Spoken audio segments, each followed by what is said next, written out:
प्रेम से बोला शंकर भगवान की।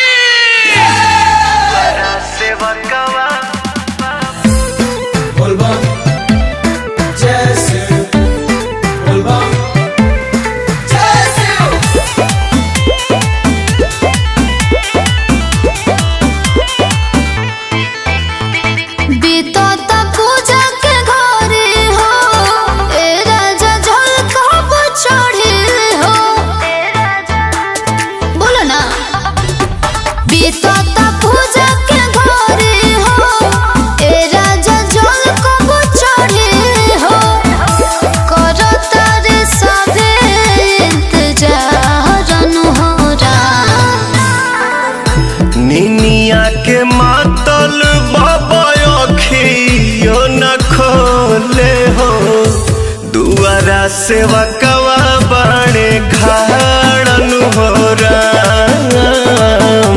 दुआरा सेवा कवा बाणे खाड़न हो राम।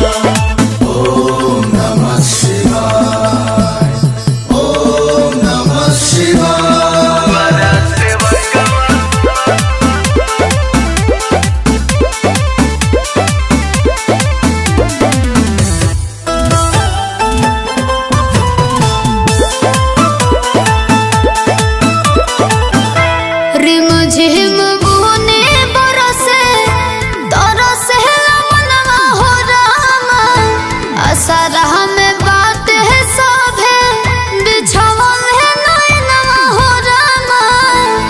धीर धारा धनी जानी कर मन थोड़ कलयर जी बाबा से हाथ जोड़। छाने छाने लागता पहाड़न हो राम।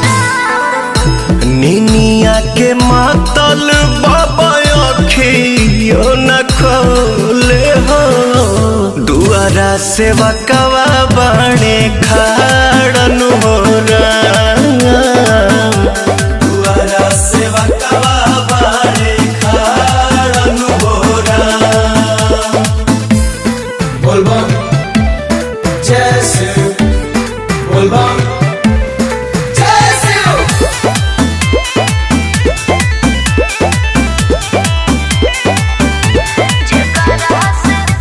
जेकरा से होला जग में साँझ भोर हरिया हो, उहे काहे अभी लेना खोलल है नजरिया हो। जागी जागी बाबा ढेर भइले अबेर, हमर धनिया अइली पहिला बेर। पवन रोशन करेले गोहारन हो राम।